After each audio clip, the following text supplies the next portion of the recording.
The inorganic exchanger ion exchanger method upon use में लेंगे, जिसकी हेल्प से आप क्या करेंगे कि जो हार्ड वाटर है उसको सॉफ्ट करने की कोशिश करेंगे। And the next method which we are going to study is ion exchange method. It is ion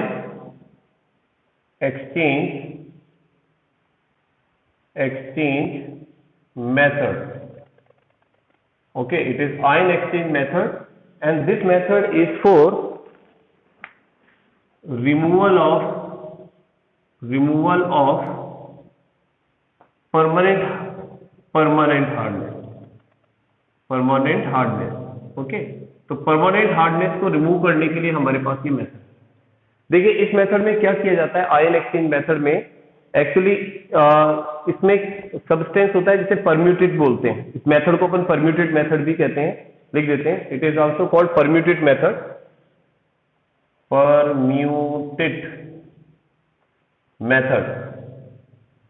okay, the name of this method is also permute method. इस मेथड में आपके पास में एक जियोलाइट होता है, that is called sodium alumino silicate. ठीक है, एक सब्सटेंस होता है that is called sodium alumino silicate. इस सोडियम एल्यूमिनो सिलिकेट जो होता है बेटा, इसके साथ में आप हार्ड वाटर को रिएक्ट कराते हैं, और जब हार्ड वाटर को सोडियम एल्यूमिनो सिलिकेट, जिसे हम जियोलाइट कहते हैं, सोडियम जियोलाइट है एक तरह से, उससे जब आप इसकी रिएक्शन कराते हैं तो ये सोडियम जियोलाइट जो है वो हार्ड वाटर के जो आयंस होते हैं, ठीक है, उनको डिस्प्लेस कर देता है। एक्चुअली ये भी दो तरह के हैं, जिसे अपन इनऑर्गेनिक आयन एक्सचेंजर कह रहे हैं, एक ऑर्गेनिक आयन एक्सचेंजर भी आते हैं, दोनों ही एक ही तरह से वर्क करते हैं, आयन को एक्सचेंज करते हैं। ठीक है, तो चलो पहले देखते हैं अपन सोडियम एल्यूमिनो सिलिकेट। अगर हम देखो फॉर्मूला देखें सोडियम एल्यूमिनो सिलिकेट का, सोडियम एल्यूमिनो सिलिकेट तो सोडियम एल्यूमिनो सिलिकेट होता है आपके पास, that is Na2Al2Si2O8 NXH2O। Okay, this is sodium alumino silicate. इस सोडियम एल्यूमिनिक सिलिकेट को कैसे बनाया जाता है, एक्चुअली इसमें आप तीन चीजें मिक्स करते हैं बेटा, ध्यान रखना, sodium carbonate plus aluminium oxide और प्लस सिलिका। ठीक है, इन तीनों चीजों को मिक्स करते हैं आप, और मिक्स करने के बाद में आपको सोडियम एल्यूमिनो सिलिकेट मिलता है सिलिकेट। ठीक है, और जो ये सोडियम एल्यूमिनो सिलिकेट है, इस सोडियम एल्यूमिनो सिलिकेट को, क्योंकि इसका फॉर्मूला काफी बड़ा हो गया है, जब हम इसकी रिएक्शन कराएंगे तो थोड़ी प्रॉब्लम ये आती है कि इसको शो करना बार बार बहुत इनकन्वीनियंट होता है, तो हम लोग इसको शॉर्ट में इस तरह से लिख देते हैं कि जो आपके पास Na2Al2Si2O8 XH2O है, इसमें ये पूरा पार्ट जो है, दिस होल पार्ट, इसको आप Z से रिप्रेजेंट करते हैं, Z से। ठीक है, तो पूरे कंपाउंड को इस तरह से लिख सकते हैं आप, Na2Z। ठीक है, तो इसे हम लोग सोडियम जियोलाइट भी कह देते हैं, सोडियम जियोलाइट। ठीक है, this is also called sodium zeolite. और ये जो सोडियम जियोलाइट होता है बेटा, it is a porous substance, ये थोड़ा सा पोरस होता है एक्चुअली। इसमें जो वाटर मॉलिक्यूल होते हैं, ठीक है, ये जो वाटर मॉलिक्यूल आपको दिख रहे हैं क्रिस्टलाइन वाटर की फॉर्म में, जब हीट किया जाता है तो ये रिलीज हो जाते हैं। पूरे सब्सटेंस में वाटर क्रिस्टलाइजेशन होता है, जब ये रिलीज होते हैं तो रिलीज होने के बाद डेफिनेटली वहां पर पोर्स बन जाएंगे। तो ध्यान रखें, जो ये जियोलाइट होता है, it is a porous substance. ठीक है, ये एक पोरस सब्सटेंस होता है, और इसके अंदर आप हार्ड वाटर को इसमें से पास करते हैं, तो जो उसके आयंस होते हैं, उन आयंस को ये कैप्चर कर लेता है। ठीक है, ये जियोलाइट उन आयंस को कैप्चर कर लेता है, ठीक है, जो उसके अंदर हार्डनेस को इंक्रीज करते हैं, उन आयंस को कैप्चर करता है और वाटर को सॉफ्ट बना देता है। ठीक है, देखते हैं किस तरह से। तो सबसे पहले हम देखते हैं, जैसे मान लीजिए आपके पास में सोडियम जियोलाइट है, Na2Z, this is sodium zeolite, और this is calcium chloride from hard water. Now what will happen जब आप इन दोनों की रिएक्शन कराओगे, तो आप देख सकते हो कि यहां पर जो आपके पास कैल्शियम है, it can B displaced by sodium, इसको सोडियम से डिस्प्लेस किया जा सकता है, और जब इसको डिस्प्लेस करेंगे तो आपके पास जो बनेगा that is calcium zeolite CaZ plus, और साथ में 2NaCl रिलीज हो जाएगा, 2NaCl। ठीक है, तो ये आपके पास बन गया कैल्शियम, कैल्शियम जियोलाइट। तो मेरा कहने का मतलब है जो कैल्शियम पहले हार्ड वाटर में प्रेजेंट था, अब वो आप देख सकते हैं जियोलाइट के साथ कंबाइन हो गया है। ठीक है, और वाटर के अंदर आपके पास थोड़ा सा NaCl जरूर है जो सॉल्ट की फॉर्म में है, जो एक्वस है, जो सॉल्युबल है। ठीक है, तो इस तरह से आपके पास जो वाटर के अंदर कैल्शियम आयन है वो रिलीज हो जाएंगे, कैल्शियम आयन रिलीज हो जाएंगे, और जो क्लोराइड आयन है वो सोडियम के साथ सॉल्युबल फॉर्म के अंदर कन्वर्ट होंगे। ठीक है, तो इस तरह से इसको हम सेपरेट कर सकते हैं। सिमिलरली अगर आपके पास मैग्नीशियम क्लोराइड है, हाँ NaCl तो रहेगा बेटा। ये जो मेथड है, ये मेथड मैग्नीशियम को, कैल्शियम को इन्हें सेपरेट करने के लिए काम में लिया जाता है। ये जो है ना, एक तरह से मान के चलें कि जो कैटाइंस होते हैं उनको डिस्प्लेस करता है, ये जो कैटाइंस है उनको डिस्प्लेस करता है मेनली। ठीक है, खास करके मैग्नीशियम और कैल्शियम, उनकी वजह से हार्डनेस ज्यादा होती है। सोडियम के कंपैरिजन में ज्यादा हार्डनेस मैग्नीशियम की है, मैग्नीशियम और कैल्शियम की होती है। ठीक है, और जब आप इसकी रिएक्शन वापस से करा रहे हैं मैग्नीशियम क्लोराइड से MgCl2, ठीक है, तो यहां पर ये हार्ड वाटर में है, from hard water, hard water. अब इस हार्ड वाटर में ये जो है, आप देखिए सोडियम क्लोरीन के साथ में रिएक्ट करेगा, Z जो है वो Mg के साथ, then it will again form MgZ plus 2NaCl, 2NaCl will also form. तो ये क्या बन गया आपके पास, मैग्नीशियम जियोलाइट। ठीक है, ये मैग्नीशियम जियोलाइट हो गया। तो इस तरह से हमने क्या किया कि जियोलाइट की हेल्प से, ठीक है, by this way we have separated the salt using zeolite. Zeolite की हेल्प से हमने सॉल्ट को सेपरेट कर दिया है। ठीक है, अब इसमें क्या होता है, ये जो आपके पास कैल्शियम जियोलाइट है और मैग्नीशियम जियोलाइट है, उसको वापस से रीजनरेट किया जा सकता है। रीजनरेट करना क्या होता है, इसको एक बार और बता देता हूं। एक सेकेंड, ऊपर इसको रफ कर दें अपन थोड़ा सा, देखिए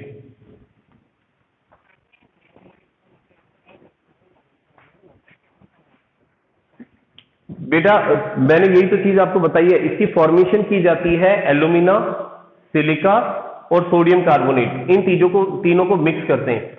तो मिक्स करने के बाद में इससे जो एक कंपाउंड बनाते हैं, क्रिस्टलाइन कंपाउंड बनाते हैं, तो वो क्रिस्टलाइन कंपाउंड जो होता है वो, उसको हम लोग बोलते हैं सोडियम एल्यूमिनो सिलिकेट।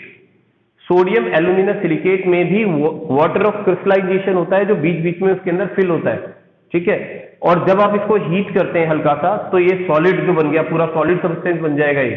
इस सॉलिड सब्सटेंस के अंदर आपके पास वाटर ऑफ क्रिस्टलाइजेशन होंगे। इसे जब हीट करेंगे तो हीट करने पर इसके वाटर मॉलिक्यूल जो क्रिस्टलाइन वाटर की फॉर्म में है वो रिलीज हो जाएंगे। तो जहां जहां से वाटर मॉलिक्यूल रिलीज होंगे वहां वहां क्या बन जाएगा, पोर्स बन जाएंगे।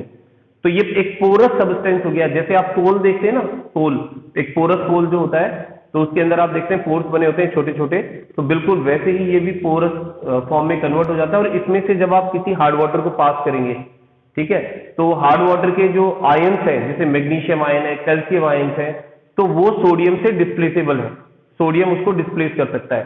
जैसे हमारे पास जियोलाइट में सोडियम है, ठीक है, तो ये जियोलाइट में जो सोडियम है वो इस कैल्शियम को डिस्प्लेस कर देगा, मैग्नीशियम को डिस्प्लेस कर देगा। तो जब इसको डिस्प्लेस कर दिया तो उसके बाद जियोलाइट के अंदर आपके पास कैल्शियम और मैग्नीशियम रह गया, जियोलाइट में रह गया ये, और जो वाटर पास होकर के बाहर निकला उसके अंदर NaCl हो सकता है, और फिर मैग्नीशियम और कैल्शियम सेपरेट हो गए इससे। नहीं तो नहीं, वो कर सकते हैं। बाकी बेटा एक्चुअली इसमें ये भी देखा जाता है ना कि क्रिस्टल के अंदर कौन ज्यादा लैटिस के अंदर सबसे अच्छी तरह से पैक होगा। जब आप सिलिकेट को, एल्यूमिना को और सोडियम कार्बोनेट को मिक्स कर रहे हैं, तो उससे बनने वाला कंपाउंड है, उसमें सोडियम अपने साइज के अकॉर्डिंग उस क्रिस्टल लैटिस के अंदर अच्छी तरह से पैक हो जाता है। तो यह मतलब इसकी पैकिंग एफिशिएंसी के अकॉर्डिंग भी इसको यूज में लिया जाता है, केवल रिएक्टिविटी नहीं देखी जाती है। ठीक है, क्योंकि जब सॉलिड सब्सटेंस अपन खास करके मेटल्स की बात करते हैं, तो क्रिस्टल में किस तरह से पैक होगा वो, ठीक है, वो वहां एकोमोडेट कर पाएगा कि नहीं कर पाएगा। तो such type of factors also affect this. ठीक है, ये फैक्टर और देखते हैं। चलिए, तो अब मैं एक बात बता रहा था यहाँ पर बेटा, जो कैल्शियम और मैग्नीशियम, ये जो जियोलाइट बना है आपके पास में, इसका मतलब ये यूजलेस हो गया अब तो, क्योंकि इसमें कैल्शियम और मैग्नीशियम है। अब अगर मान लीजिए मैं इसको वापस से रीयूज करना चाहूँ, मैं चाहूँ कि इसको मैं दोबारा से यूज में ले सकता हूँ, तो उसको हम लोग क्या कहते हैं, regeneration.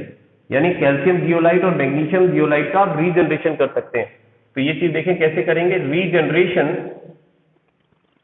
Regeneration of calcium and magnesium zeolite. ठीक है, कैल्शियम एंड मैग्नीशियम जियोलाइट का रीजनरेशन करते हैं हम। तो जब हम इसका रीजनरेशन करेंगे, ठीक है, तो यहां पर हम कैल्शियम जियोलाइट को और मैग्नीशियम जियोलाइट को वापस से किससे रिएक्शन कराएंगे, NaCl का जो एक्वस सॉल्यूशन होगा, ठीक है, वापस NaCl के 10% एक्वस सॉल्यूशन के साथ इसको रिएक्ट कराएंगे। और जब आप इसको वापस से रिएक्शन कराएंगे, ये ZNO लगा देते हैं, सॉरी Z, इसको NaCl के एक्वस सॉल्यूशन के साथ में जब आप वापस से रिएक्शन कराएंगे, ठीक है, तो आपके पास में 10% एक्वस सॉल्यूशन के साथ में, तो यहां आपके पास again you will get Na2Z, ठीक है, एंड सॉरी आपके पास बन जाएगा Na2Z बन जाएगा एंड CaCl2 बन जाएगा, ठीक है। तो यहाँ पर 2 यहाँ लगा देते हैं, तो यहाँ पर वापस आपके पास Na2Z बन गया, और Na2Z अपन ने क्या बताया था, बताइए, ये अपने पास वापस से जियोलाइट बन गया है, ठीक है, जैसे सोडियम जियोलाइट है, ठीक है। अगेन इसी तरह से मैग्नीशियम जियोलाइट जो आपके पास बना था, इसको रीजनरेट करना है, तो NaCl के एक्वस सॉल्यूशन में जैसे ही डालेंगे तो ClMg से और Zn इससे कंबाइन होगा, again it will form Na2Z and MgCl2।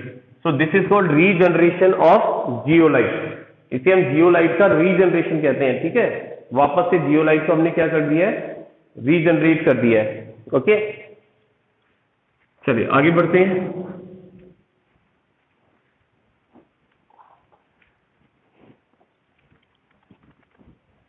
Okay, अब देखिए इसके बाद ये तो एक मेथड हो गया अपने पास में। नेक्स्ट मेथड आता है, ये हमने इनऑर्गेनिक बोला था, बेटा ध्यान रखना, ये एक तरह से आपके पास जो आयन एक्सचेंज मेथड था, it was inorganic ion exchange method, क्योंकि यहां पर जो आप कंपाउंड काम में ले रहे हैं आयन एक्सचेंज के लिए वो इनऑर्गेनिक थे, ठीक है ना, इनऑर्गेनिक थे, जैसे सोडियम जियोलाइट या सोडियम जियोलाइट जो आपने काम लिया सोडियम एल्यूमिनो सिलिकेट, वो एक इनऑर्गेनिक सॉल्ट है। इसके अलावा एक तरह का और आयन एक्सचेंजर होता है जिसे हम लोग कहते हैं ऑर्गेनिक, जिसमें आपके पास ऑर्गेनिक कोई कार्बोक्सिलिक ग्रुप प्रेजेंट हो सकता है, ठीक है। तो चलिए देखते हैं organic ion exchanger, organic ion exchanger, ठीक है, ऑर्गेनिक आयन एक्सचेंजर को कैसे यूज में लेंगे। अब देखिए ऑर्गेनिक आयन एक्सचेंजर में सबसे पहली बात तो हम ये देखें कि इसको भी 2 कैटेगरी में डिवाइड करते हैं कि ऑर्गेनिक आयन एक्सचेंजर एक वो जो कि आपके पास कैटायन एक्सचेंजर रेजिन होता है, एक्सचेंज रेजिन होता है जो कैटायन को एक्सचेंज करता है, पॉजिटिव आयन को एक्सचेंज करता है, और एक एनायन को एक्सचेंज करता है। तो इसको अपन 2 पार्ट्स में डिवाइड कर सकते हैं, it can be divided into 2 parts. पहला हम कह रहे हैं यहां पर that is cation exchange resin, cation exchange resin, और दूसरा जो आता है हमारे पास that is anion exchange resin, ठीक है। एक कैटायन एक्सचेंज रेजिन है और एक एनायन एक्सचेंज रेजिन है। अब कैटायन एक्सचेंज रेजिन के अंदर हम लोग क्या काम में लेते हैं, ध्यान रखना, कैटायन एक्सचेंज रेजिन के अंदर हम लोग एक कार्बोक्सिलिक एसिड का ग्रुप काम में लेते हैं जिसके अंदर एक लॉन्ग एल्काइल ग्रुप प्रेजेंट होता है, देखिए इस तरह से RCOOH, इसे हम कैटायन एक्सचेंज रेजिन की तरह काम में लेते हैं, या फिर RSO3H काम में ले सकते हैं, सल्फोनिक एसिड ले सकते हो या कार्बोक्सिलिक एसिड ले सकते हो। तो ये जो R ग्रुप है यहां पर दोनों, ठीक है, ये होता है बेटा जायंट हाइड्रोकार्बन, मतलब एक long chain of carboxylic acid हो सकती है, long alkyl chain of sulphonic acid हो सकती है। तो ये भी एक जाइंट हाइड्रोकार्बन है, हाइड्रोकार्बन। इन दोनों का यूज आप कैटायन एक्सचेंजर रेजिन की तरह काम में ले सकते हैं। क्यों ले सकते हैं, ध्यान रखना, क्योंकि यहां पर आपके पास जो ये एसिड्स है, पता है कि एसिड हमेशा क्या रिलीज करता है बेटा, H+ आयन, ठीक है। तो जो आपके पास में हार्ड वाटर होगा, उस हार्ड वाटर में जो कैटायन होगा, जो पॉजिटिव आयन होगा, वो पॉजिटिव आयन इस H+ आयन से एक्सचेंज हो जाएगा, ठीक है, इस H+ आयन से एक्सचेंज हो जाएगा। अब इसका एग्जांपल देखेंगे अपन, इसलिए इसको कैटायन एक्सचेंज रेजिन कहते हैं। सिमिलरली हम लोग एक एनायनिक एक्सचेंज रेजिन भी काम में लेते हैं, और एनायनिक एक्सचेंज रेजिन के अंदर हम लोग एक बेसिक ग्रुप काम में लेते हैं, RNH3OH, ठीक है। ये आपके पास में एक बेस है इस तरह से, और इस बेस में आपके पास ये बेसिक ग्रुप है, और ये वापस R जो है वो जाइंट हाइड्रोकार्बन हो गया, बड़ा एल्काइल ग्रुप हो गया ये, ठीक है। ये भी आपके पास जाइंट हाइड्रोकार्बन है, हाइड्रोकार्बन। अब इसका यूज कैसे लेना है ये देखिए। अच्छा, इसको हम लोग एनाइलिक एक्सचेंज रीजन इसलिए बोल रहे हैं क्योंकि ये बेसिक ग्रुप है, हाइड्रोक्सिल ग्रुप है। तो हमें पता है हाइड्रोक्सिल ग्रुप में क्या होता है बेटा, जो नेगेटिव आयन होता है, ठीक है, इसको रिलीज किया जाता है। तो ये नेगेटिव आयन जो है हमारे पास जो हार्ड वाटर है, उस हार्ड वाटर में जो नेगेटिव आयन होगा उसको एक्सचेंज करने का काम करेगा। ठीक है, तो दोनों का फंक्शन देख लेते हैं। तो सबसे पहले अपन देख लेते हैं यहां पर working of cation exchange resin, working of cation exchange resin. ठीक है, कैटायन एक्सचेंज रेजिन की वर्किंग देख लेते हैं। तो जैसे मान लीजिए हमारे पास ये हो गया RCOOH प्लस, ठीक है, तो ये आपके पास रेजिन है, कैटायन एक्सचेंज रेजिन है, और इसको आपने किससे रिएक्शन कराया, हार्ड वाटर से, जिसके अंदर की आपके पास में कैल्शियम और मैग्नीशियम के सॉल्ट हो सकते हैं। तो जैसे ये हमने कैल्शियम क्लोराइड ले लिया from hard water, from hard water, ये हार्ड वाटर के अंदर प्रेजेंट है। अब आप क्या करेंगे, जब इसको इससे रिएक्शन कराएंगे तो आप जैसा देख पा रहे हैं सिंपली कि यहाँ जो ये H प्लस आयन है ये किसको डिस्प्लेस कर सकता है बेटा, ये Ca को डिस्प्लेस कर सकता है।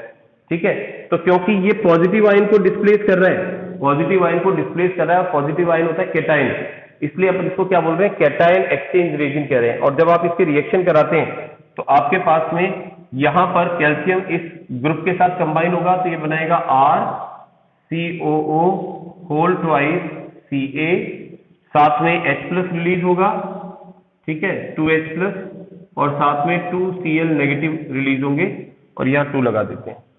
तो इस तरह से ये जो आपके पास में रेजिन था, उस रेजिन ने Ca को डिस्प्लेस कर दिया और Ca को खुद ले लिया है। ठीक है, तो आपके पास में जो हार्ड वाटर है, उस हार्ड वाटर का Ca आयन जो है वो रिलीज हो गया है और इस रेजिन के साथ जाकर के जुड़ गया है।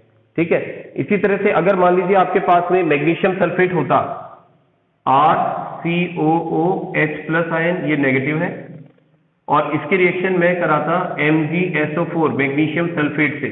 ठीक है, ये मैग्नीशियम सल्फेट का है फ्रॉम हार्ड वाटर, ये पानी में है। ठीक है, और जब आप इसकी रिएक्शन कराओगे तो यहां पर मैग्नीशियम H प्लस को डिस्प्लेस कर देगा। ठीक है, तो यहां क्या बनेगा, RCOO होल ट्वाइस Mg। ठीक है, और साथ में आपके पास बनेगा H प्लस आयन और सल्फेट आयन, तो 2H प्लस आयन और सल्फेट आयन बनेंगे आपके पास। तो दोनों ही प्रोसेस के अंदर आपने देख लिया कि किस तरह से हमारे पास में जो कैटायन एक्सचेंज रेजिन है, ठीक है, कैटायन एक्सचेंज रेजिन वो H प्लस आयन की हेल्प से यहाँ पर पॉजिटिव आयन को डिस्प्लेस कर देती है। ठीक है, और इसी तरह से हम लोग एनायनिक एक्सचेंज रेजिन का भी वर्किंग देख सकते हैं। ठीक है, चलिए देखते हैं, इसको रफ कर रहा हूं बेटा मैं। बेटा HCl ही बना है, बट क्योंकि ये आपके पास में वाटर की फॉर्म में है, क्योंकि अब जब हम हार्ड वाटर की बात कर रहे हैं तो इसका मतलब ये एक्वस फॉर्म में था, वाटर में सॉल्युबल था, और इसी तरह से जब आपने मतलब ये रिएक्शन कराई है वाटर में, तो वाटर में तो ये H प्लस आयन की फॉर्म में डिसोसिएटेड मिलेगा, Cl माइनस की फॉर्म मिलेंगे, जुड़े हुए तो मिलेंगे ही नहीं है, वाटर में आयंस की फॉर्म में डिस्ट्रीब्यूटेड मिलेंगे आपको। इसलिए मैंने इनको अलग अलग करके लिखा है कि ये भी आपके पास एक्वस फॉर्म में है, ये भी एक्वस फॉर्म में है, और एक्चुअली ये इस फॉर्म में भी क्या है, ये इस फॉर्म में मिलेगा आपको, वाटर में हाइड्रोनियम आयन की फॉर्म में मिलेगा, क्योंकि जो H प्लस आयन होते हैं वो अकेले तो रहते ही नहीं है इस एक्वस सॉल्यूशन में, वो क्या करते हैं, वाटर के साथ कंबाइन हो जाते हैं। ठीक है, चलिए और थोड़ा आगे चलते हैं। ये हुआ कैटायन एक्सचेंज रेजिन। अब इसी तरह से दूसरा जो हम देख रहे हैं वो है हमारे पास एनायनिक एक्सचेंज रेजिन। तो एनायनिक में मतलब एनायन जो है वो डिस्प्लेस करेगा नेगेटिव आयन को। ठीक है, कैसे डिस्प्लेस करेगा देखिए, जैसे अपन देख रहे हैं working of anion exchange resin. ठीक है, एनायन एक्सचेंज रेजिन की वर्किंग देख रहे हैं। तो यहां पर आपके पास जैसे RNH3OH नेगेटिव आयन, ठीक है, ये आपके पास एक एनायन रेजिन है जिसमें R मैंने कहा था एक जाइंट मॉलिक्यूल है। ठीक है, और इसमें OH डिस्प्लेसेबल है, OH को रिलीज कर सकता है ये, और आयन नेगेटिव आयन को डिस्प्लेस कर सकता है। अब जैसे मान लो आपके पास सॉल्ट वाटर है बेटा, सॉल्ट वाटर है, तो सॉल्ट वाटर में आपके पास हो सकता है कि जो नेगेटिव आयन की फॉर्म में जैसे चलो ले लेते हैं कैल्शियम क्लोराइड है आपके पास, ठीक है, CaCl2 है, तो इसमें कैटाइन क्या है आपके, एनाइन क्या है आपके पास, एनाइन आपके पास में 2Cl नेगेटिव, मतलब ये Cl नेगेटिव एनाइन है। तो ध्यान रखना नेगेटिव आयन भी हार्ड वाटर बनाते हैं, पॉजिटिव आयन भी हार्ड वाटर बनाते हैं। तो यहाँ पर आपके पास Cl माइनस आयन वाटर को हार्ड बना रहा है। तो इसके लिए हमने क्या किया, जब इसके साथ रिएक्शन कराई तो Cl यहाँ पर इसको क्या कर सकता है, डिस्प्लेस कर सकता है, और इसको डिस्प्लेस करके इसके साथ एक सॉल्ट की फॉर्मेशन करेगा, दैट इज R NH3Cl, और वहां से जो OH रिलीज होगा, ठीक है, वो OH रिलीज होगा, वो कैल्शियम के साथ कंबाइन होकर के यहाँ 2 लगा देते हैं, यहाँ 2 लगा देते हैं, और यहाँ आ जाएगा Ca2 प्लस आयन और 2OH माइनस आयन, ठीक है। ये मैंने इसलिए लिख दिया क्योंकि वो आयन की फॉर्म में एक्वस फॉर्म के अंदर मिलेंगे। वैसे कैल्शियम हाइड्रोक्साइड ही है, ये कैल्शियम हाइड्रोक्साइड बन रहा है, बट वो एक्वस सॉल्यूशन के अंदर पड़ा हुआ रहेगा, ठीक है। तो अब आप देख सकते हो कि इस नेगेटिव आयन ने इस कैल्शियम क्लोराइड में से Cl को डिस्प्लेस कर दिया, क्योंकि नेगेटिव आयन को डिस्प्लेस कर दिया, इसलिए हम इसको क्या बोल रहे हैं, ये आयन एनायन एक्सचेंज रेजिन है। This is an example of anion exchange resin, ठीक है। सिमिलरली आप देखो, अगर दूसरा सॉल्ट हो आपके पास, सल्फेट हो सपोज, मैग्नीशियम सल्फेट, सो R NH3OH नेगेटिव, और इसको आप रिएक्ट करा रहे हो MgSO4 से, ठीक है। तो यहां पर क्या होगा कि Mg जो है, Mg क्या, SO4 जो है वो SO2 से OH माइनस से डिस्प्लेस हो जाएगा, और यहां आपके पास जो कंपाउंड बनेगा that is R NH3 and Mg2 है ना, तो होल ट्वाइस SO4 है, SO4, ठीक है, और साथ में Mg2 प्लस आयन बनेंगे और 2OH माइनस आयन बनेंगे, ठीक है। तो ये जो आपके पास सॉल्ट बना है बेटा, ये दोनों ही सॉल्ट क्या है आपके पास में, दोनों ही सॉल्ट वाटर सॉल्युबल है, ठीक है। और ये जो कैल्शियम आयन है वो आपके पास में क्या हो गया है, इसको डिस्प्लेस कर दिया है इसको, ठीक है, इसको सॉरी वाटर सॉल्युबल नहीं, मैं क्या कह रहा हूं, एक बात सुनना आप, सॉरी, मैं ये वैसे बोल रहा था कि यहां पर नेगेटिव आयन को डिस्प्लेस किया है, तो ये वाली चीज सॉलिड होती है आपके पास में, तो ये नेगेटिव आयन को कैप्चर कर लेती है, फिर पॉजिटिव आयन तो रहेगा डेफिनेटली, लेकिन वो पॉजिटिव आयन अब किसके साथ में बेटा, OH के साथ में, कैल्शियम हाइड्रोक्साइड बनाया, इसने मैग्नीशियम हाइड्रोक्साइड बनाया, ठीक है ना। लेकिन कार्बोनेट के साथ हो या क्लोराइड के साथ में हो तब वो ज्यादा वाटर को हार्डनेस शो करते हैं, ठीक है। लेकिन अगर वो मान लो आपके पास में हाइड्रोक्साइड की फॉर्म में है तो वो हार्डनेस को शो नहीं करते। मतलब आप देखो हाइड्रोक्साइड मतलब बेसिक हो जाएगा सॉल्यूशन, वाटर का सॉल्यूशन, बट हार्डनेस नहीं होगा, क्योंकि सॉल्ट का नेचर और बेस का नेचर अलग अलग होता है। तो अभी आपके पास में सॉल्ट में क्या है, कैल्शियम हाइड्रोक्साइड और मैग्नीशियम हाइड्रोक्साइड, और दोनों ही क्या है बेटा, दोनों ही वीक बेस है, ठीक है ना, दोनों ही वीक बेस है। उसने उसकी हार्डनेस तो दूर कर दी है बट उसको बेसिक बना दिया, यूं कह सकते हैं हम लोग, ठीक है। अकेला कैल्शियम या अकेला मैग्नीशियम उसको हार्ड नहीं बनाता, उसके साथ के जो आयंस होते हैं वो मिलकर के उसको हार्ड बनाते हैं, ठीक है। तो इस तरह से अभी हमारे यहाँ पर्पस केवल क्या था कि जो हमारे पास में नेगेटिव आयन होता है सॉल्ट के अंदर, ठीक है, हार्डनेस वाले सॉल्ट में नेगेटिव आयन को हम लोग किस तरह सेपरेट करें, तो इसके लिए हमने यहाँ पर एक रेजिन देखी है, ठीक है। अब एक और चीज देखें कि इस रेजिन के अंदर आप देखो जो आपके पास में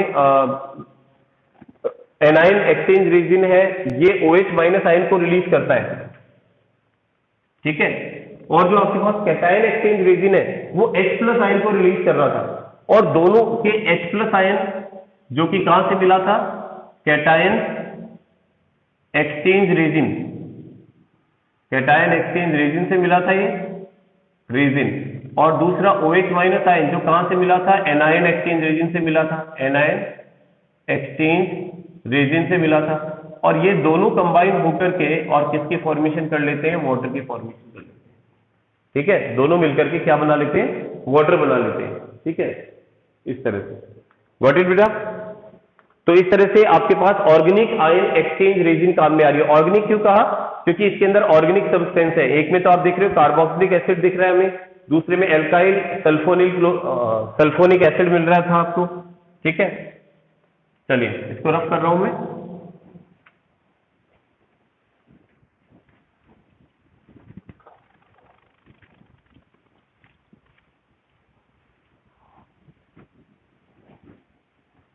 ओके, इसके बाद नेक्स्ट देखते हैं। तो यहां तक हो गया अपना, और रीजनरेशन अपन ने देख लिया है। इसके बाद बेटा एक प्रोसेस और आता है जिसे हम लोग बोलते हैं कैल्गोन प्रोसेस। ठीक है, इस कैल्गोन प्रोसेस से भी अपन हार्डनेस को दूर कर सकते हैं। इसको और देख लें, कैल्गोन प्रोसेस। कैल्गोन प्रोसेस में क्या किया जाता है? कैल्गोन प्रोसेस में हम लोग बेसिकली एक कंपाउंड काम में लेते हैं। ठीक है, एक कंपाउंड काम में लेते हैं जिस कंपाउंड को सोडियम हेक्सा मेटाफॉस्फेट बोलते हैं अपन। ठीक है, मैं लिख देता हूं, एक कंपाउंड काम में लिया जाता है that is called sodium hexa phosphate. ठीक है, और इसका जो फॉर्मूला होगा कॉम्प्लेक्स फॉर्म में, दैट इज वो कुछ इस तरह से है, Na2 then coordination, actually coordination compound है Na4PO3 होल 6। ठीक है, तो ये जो आपके पास कंपाउंड है it is called sodium hexa metaphosphate. ठीक है, हेक्सा मेटाफॉस्फेट है। तो ये जो कंपाउंड है हमारे पास में, इस कंपाउंड में हम लोग क्या करते हैं कि हार्ड वाटर को जब इस कंपाउंड के साथ में रिएक्शन कराते हैं तो हार्ड वाटर का जो कैल्शियम होता है वो सोडियम से डिस्प्लेस हो जाता है, इस सोडियम से डिस्प्लेस हो जाता है, इस सोडियम की जगह आ जाता है और सोडियम आपके पास सॉल्यूशन में चला जाता है, तो सिंपली सेपरेट हो जाता है। इस प्रोसेस को आप कैल्गोन प्रोसेस कहते हैं, ध्यान रखना। ठीक है, और ये कंपाउंड कैल्गोन है, ये जो कंपाउंड है पूरा इसे कैल्गोन कहते हैं, और प्रोसेस को भी कैल्गोन प्रोसेस कहा जाता है। तो जरा एक बार देख लेते हैं कि रिएक्शन किस तरह से होती है। जैसे मान लीजिए आपके पास में है Na4PO3 होल 6 और इसकी रिएक्शन आप करा रहे हैं कैल्शियम क्लोराइड से। ठीक है, तो जैसा मैंने कहा कि एक्चुअली ये जो कैल्गोन है आपके पास सब्सटेंस, जब इसके साथ आप हार्ड वाटर की रिएक्शन कराते हैं तो हार्ड वाटर का जो कैल्शियम है वो इस सोडियम को डिस्प्लेस कर देता है। कैल्शियम की वैलेंसी 2 होती है, सोडियम की वैलेंसी 1 होती है, तो आप बता सकते हैं कि 4 सोडियम जो है उसको 2 कैल्शियम डिस्प्लेस करेंगे और यहां पर कैल्गोन को थोड़ा सा चेंज कर देंगे, एक कॉम्प्लेक्स सॉल्ट बना लेगा ये। It will be like this Na2CH2PO3 होल 6 और यहां से जो Na डिस्प्लेस होगा, ठीक है, ये 4Na और 4Cl ये आपस में कंबाइन होकर के 4NaCl बना देंगे। तो ये जो आपके पास कंपाउंड बना दैट इज कॉम्प्लेक्स सॉल्ट, ये एक कॉम्प्लेक्स सॉल्ट बन गया है। और ये जो कॉम्प्लेक्स सॉल्ट है, ठीक है ना, ये सॉल्युबल होता है, इट इज सॉल्युबल, ये सॉल्युबल होता है किसके अंदर? वाटर के अंदर। और इससे पहले आपके पास जो कैल्शियम था उस कैल्शियम को इसने इसका नेचर ही चेंज कर दिया है। जैसा मैंने कहा था कि कैल्शियम अगर क्लोराइड के साथ में है तो हार्डनेस शो करेगा, ठीक है, इसी तरह से मैग्नीशियम अगर सल्फेट के साथ है तो हार्डनेस शो करेगा, लेकिन अगर आप इसकी रिएक्शन कराते हैं तो चेंज हो जाएगा। जैसे मान लो एक और रिएक्शन करा रहा हूं, Na2Na4PO3 6 और इसके रिएक्शन आप किससे करा रहे हैं? मैग्नीशियम सल्फेट से, ठीक है, जो हार्ड वाटर में होता है, फ्रॉम हार्ड वाटर, जो हार्ड वाटर के अंदर है। अब होगा क्या यहां पर कि ये मैग्नीशियम इस सोडियम को डिस्प्लेस करेगा, 2 Mg ले लेते हैं क्योंकि यहां 4 सोडियम है, तो आपके पास एक कॉम्प्लेक्स बनेगा Na2Mg2PO3 होल 6 और 4 NaCl रिलीज हो जाएगा। तो कहने का मतलब है इस कैल्गोन ने यहां इस मैग्नीशियम को हटा दिया, मैग्नीशियम को हटा करके और वहां सोडियम लगा दिया, इसलिए हमारे पास में सल्फेट आएगा यहां ना, सॉरी Na2 सल्फेट, ठीक है, सोडियम सल्फेट बनेगा बेटा, ठीक है, तो सोडियम सल्फेट बन जाएगा। तो लेकिन यहां पर इसकी हार्डनेस तो दूर हो गई क्योंकि मैग्नीशियम को डिस्प्लेस कर दिया इसने, ठीक है। तो ये किसी तरह का प्रेसिपिटेट नहीं बनाते हैं सोप के साथ में। अगर मान लो आपने इसको इस तरह से रिएक्शन करा दी है और फिर आप सोप के साथ उसको वॉशिंग कर रहे हैं, तो ये जो सॉल्युबल सॉल्ट है, ये सॉल्युबल सॉल्ट फोम बनाने में प्रॉब्लम क्रिएट नहीं करेगा, एक तरह से उसकी हार्डनेस को दूर कर देगा, ठीक है। तो इस तरह से इसकी वर्किंग हो जाती है, ठीक है बेटा। तो ये अपन ने यहां तक ले लिया है, तो आज फिर अपन यहीं तक कर लेते हैं, बाकी की क्लास अपन कल देखते हैं बेटा, ठीक है। और अब इसमें केवल 2 ही मोस्टली टॉपिक बचे हुए अपने, एक तो बचा हुआ है आपका heavy water that is deuterium oxide, और एक हाइड्रोजन पेरोक्साइड। ठीक है, ये दो टॉपिक अपन नेक्स्ट क्लास में, मतलब कल की क्लास में